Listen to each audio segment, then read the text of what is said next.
Assalamualaikum warahmatullahi wabarakatuh. Perkenalkan, nama saya Heni Latifasari dan dua orang teman saya yaitu Maya Kusuma Setiawati dan Janatun Naim.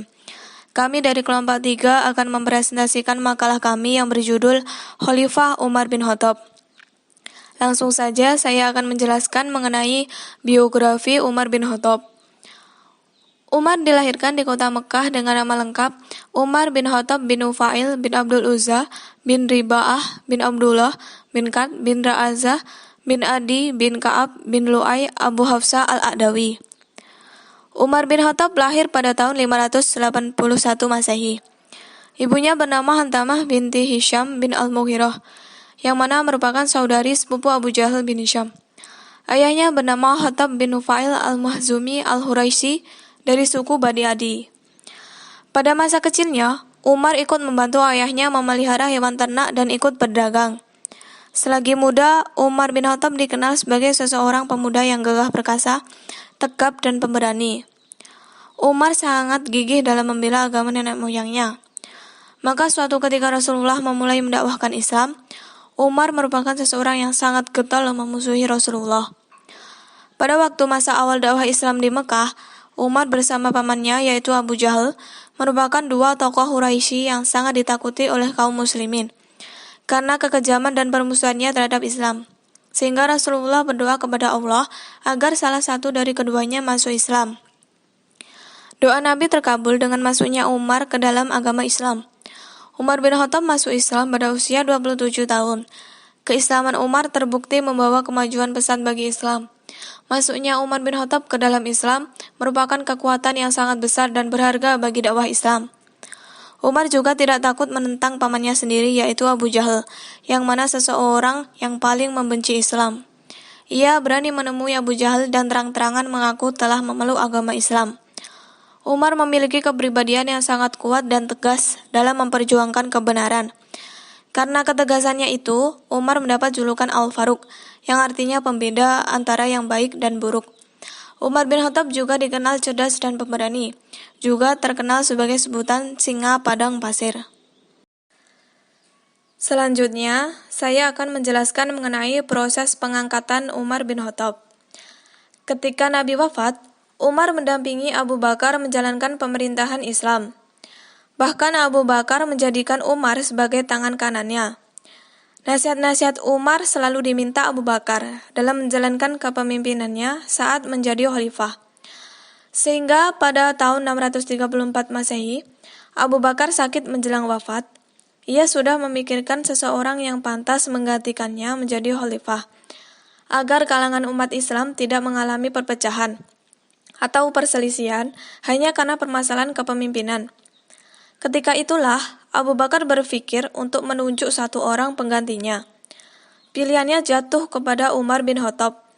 Pandangannya yang jauh membuat Abu Bakar yakin bahwa Umarlah pemimpin yang tepat untuk menggantikannya.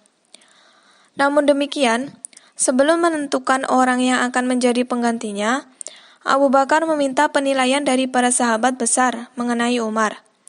Ia bertanya kepada Abdurrahman bin Auf, Utsman bin Affan, Ali bin Abi Thalib, Asid bin Hudair al-Ansari, Sa'id bin Zaid, Talhah bin Ubaidillah, dan para sahabat lain dari kalangan Muhajirin dan Ansor. Pada umumnya, para sahabat itu memuji dan menyanjung Umar. Setelah semua sepakat mengenai Umar, Khalifah Abu Bakar lantas memanggil Utsman bin Affan untuk mencatat wasiatnya mengenai penetapan Umar bin Khattab sebagai pemimpin umat Islam dan kepala pemerintahan setelah ia wafat. Meninggalnya Khalifah Abu Bakar, maka pemerintahan dipegang oleh Khalifah baru, yaitu Umar bin Khattab. Umar dibaiat pada tahun 13 Hijriah atau 634 Masehi di Masjid Nabawi. Pada masa pemerintahannya, Umar bin Khattab dikenal mempunyai kepribadian yang luar biasa. C. Sistem pemerintahan Umar bin Khattab. Ada dua arah kebijakan yang dilakukan Khalifah Umar bin Khattab, yaitu satu, kebijakan internal, yaitu membangun sistem pemerintahan dalam negeri dan membentuk departemen-departemen yang menangani masalah-masalah sosial politik. Kedua, kebijakan eksternal, yaitu dengan usaha memperluas wilayah penyebaran Islam keluar Jazirah Arab. Untuk mencapai dalam pemerataan pembangunan, Khalifah Umar bin Khattab melakukan beberapa hal, yaitu: 1. Mengubah sistem sentralisasi menjadi desentralisasi. 2. Membentuk jabatan kepolisian. 3. Membentuk jabatan pekerjaan umum.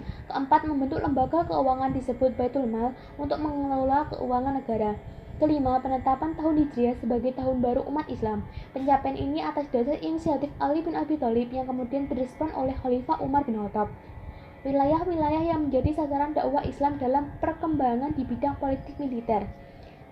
1. Perluasan wilayah Islam ke Suriah dan Palestina. 2. Perluasan wilayah Islam ke Irak dan Persia. 3. Perluasan wilayah Islam ke Mesir. Adapun perkembangan dalam bidang administrasi pemerintah antara lain: 1. Pembagian daerah kekuasaan. Khalifah Umar bin Khattab telah membagi daerah Islam menjadi beberapa wilayah atau provinsi. Masing-masing provinsi berada di bawah kekuasaan seorang gubernur. Membentuk dewan-dewan. Baitul Mal, perbendaharaan negara yang bertugas untuk mengatur keluar masuknya uang sehingga keuangan negara dapat terkontrol. Dewan Angkatan Perang yang bertugas menulis nama-nama tentara dan mengatur pemberian gaji mereka. 3. Penetapan tahun Hijriah sebagai tahun umat Islam. Penetapan tahun baru Hijriah atas inisiatif Ali bin Abi Thalib yang kemudian direspon oleh Khalifah Umar bin Khattab. Dalam usaha penetapan itu terjadi diskusi antara tokoh umat Islam. Ali bin Abi Thalib mengusulkan agar penetapan tahun baru umat Islam didasari atas peristiwa hijrah Nabi dan umat Islam ke Madinah. 4. Membangun dan merenovasi masjid. Masjid-masjid yang dilakukan renovasi adalah Masjid Al-Haram, Masjid Nabawi, Masjidil Aqsa, dan Masjid Amr bin As. Selain pemberani, Umar bin Khattab juga seorang yang cerdas. Dengan kecerdasannya, beliau mencetuskan konsep-konsep baru seperti menghimpun Al-Quran dalam bentuk mushaf, membentuk kas negara yaitu Baitul Mal, pembuatan kalender tahun Hijriah sebagai kalender umat Islam yang dimulai dari hijrah Rasulullah, menetapkan mata uang, membentuk tentara, mengatur gaji, mengangkat hakim-hakim, dan mengadakan hizbah, jabatan pajak, kepolisian, dan lainnya. Umar bin Khattab ketika menjadi khalifah telah mengukir prestasi gemilang, antara lain memperluas wilayah. Kejayaan Islam yang sebenarnya terjadi pada masa Khalifah Umar bin Khattab karena ketika itu kekuasaan wilayah Islam teramat spektakuler sehingga terkenal sebagai masa Futuhat al-Islamiyah. 2. Menata administrasi dan keuangan pemerintahan. Hal ini dilakukan oleh Khalifah Umar bin Khattab, misalnya dengan membentuk Baitul Mal yang khusus mengurusi keuangan dan kekayaan negara meliputi pemerintahan pusat dan provinsi-provinsi. Keluar masuknya keuangan negara dipantau oleh bagian ini. Juga dibentuk Dewan Militer Angkatan Perang yang mengurusi administrasi dan menjaga pertahanan dan keamanan negara khususnya di daerah kekuasaan Islam. Dewan Hakim yaitu lembaga yang bertanggung jawab terciptanya keadilan di seluruh negeri. Dewan Pos yaitu lembaga yang bertanggung jawab mengatur kelancaran surat menyurat serta mendirikan hizbah, badan yang mengawasi pasar, timbangan, takaran, tata tertib, dan kebersihan. 3. Penetapan kalender Hijriah. Sebelumnya masyarakat menggunakan sistem kalender Masehi yang banyak digunakan oleh orang-orang non-muslim. Dengan penetapan kalender itu, maka akan tampak perbedaan kebudayaan Islam dengan non-muslim hingga sekarang, serta mendirikan masjid-masjid yang lebih indah dan megah seperti Masjidil Al-Haram dan Masjid Nabawi. Selanjutnya, usaha stabilisasi pada masa pemerintahan Umar bin Khattab. Yang pertama, dalam bidang agama, Umar bin Khattab memberikan dorongan dan perhatian yang besar terhadap pengajaran umum dengan menerapkan kebijakan untuk mengajarkan dan menyebarkan Al-Quran yang terhimpun dalam bentuk mushaf ke seluruh pelosok negeri pada masa pemerintahnya. Yang kedua, di bidang politik. 1. Melanjutkan ekspansi atau penaklukan yang telah dirintis Abu Bakar. Khalifah Umar bin Khattab menganggap bahwa tugas utamanya sesudah diangkat menjadi khalifah adalah mensukseskan ekspedisi yang telah dirintis oleh pendahulunya. 2. Pengangkatan pegawai dan pemisahan bagian administrasi negara. Khalifah Umar bin Khattab merupakan orang pertama yang memisahkan bagian administrasi negara. Kebijakan memisahkan administrasi negara tersebut dilakukan dengan membagi wilayah menjadi unit-unit berupa provinsi dan distrik. 3. Pembentukan sistem tata negara atau dewan-dewan. Umar bin Khattab mengambil tindakan dengan memisahkan kekuasaan eksekutif dan yudikatif. Pemisahan kekuasaan eksekutif dan yudikatif ditandai dengan diangkatnya para gubernur, lembaga penengah dan pemberi fatwa, pendirian pengadilan, dan pengangkatan hakim. Jawatan kepolisian dan lembaga konsultasi hukum. Jawatan kepolisian ditempatkan di atas kedudukan yang tetap yang dikepalai oleh seorang Shobib ul Abdats.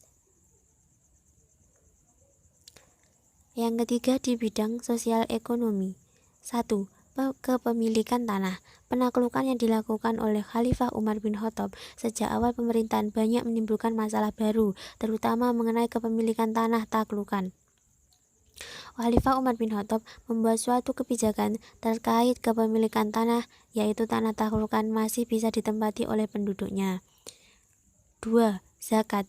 Khalifah Umar bin Khattab menerapkan kebijakan terkait zakat.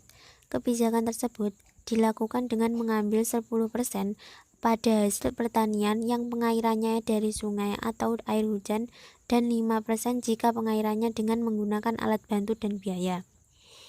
3. User. Jumlah pajak yang harus dibayar adalah 2,5% untuk para pedagang muslim, 5% untuk para pedagang kafir zimmi, dan 10% untuk pedagang kafir Harobi. User dibebankan kepada suatu barang hanya sekali dalam setahun. 4. Sedekah dari non-muslim. Pada masa pemerintahan Khalifah Umar bin Khattab, tidak ada lagi ahli kitab yang membayar sedekah atas ternaknya kecuali orang Kristen Bani Tablik yang keseluruhannya kekayaannya terdiri dari hewan ternak. Orang tersebut membayar 2 kali lipat dari yang dibayarkan oleh orang Muslim. 5. Kharaj, pajak tanah, fa'i, dan jizya. Kharaj merupakan sejenis pajak yang dibebankan atas tanah yang dimiliki oleh non-muslim yang berada di bawah kekuasaan pemerintahan Islam. Fa'i yaitu harta rampasan perang atau ghanimah yang didapat tanpa ada perlawanan dari pihak musuh. Jizyah yaitu merupakan pajak yang dibebankan kepada orang-orang non-muslim yang menetap di bawah kekuasaan pemerintahan Islam. 6. Mencetak uang atas nama negara Islam. Penerbitan uang pada masa Khalifah Umar bin Khattab hanya sebatas pada dirham saja. Percetakan uang tidak dengan ukiran ala Arab murni, namun dicetak dengan ala ajam dengan penambahan ungkapan-ungkapan Arab. 7. Jawatan perbendaharaan negara. Pendirian Baitul Mal merupakan salah satu kebijakan yang diterapkannya di dalam jawatan negara. Baitul Mal ini berfungsi sebagai tempat untuk menyimpan harta kekayaan negara yang diperoleh dari sumber-sumber pendapatan negara. Pendirian Al-Diwan, pendistribusian dana dari lembaga Al-Diwan yang dilakukan oleh Khalifah Umar bin Khattab bertujuan untuk kegiatan mensejahterakan kehidupan masyarakatnya. Jawatan pekerjaan umum. Pada masa Khalifah Umar bin Khattab memiliki tanggung jawab dalam pembangunan dan pemeliharaan gedung-gedung pemerintah, saluran-saluran, jalan-jalan, jembatan-jembatan, dan rumah sakit. Salah satu kebijakan dari jawatan pekerjaan umum adalah melakukan penggalian beberapa saluran-saluran untuk menjamin kelangsungan hidup masyarakat dan kota seperti Kufah, Basrah, dan Fusat. Sekian presentasi dari kelompok 3. Kurang lebihnya kami mohon maaf. Wassalamualaikum warahmatullahi wabarakatuh.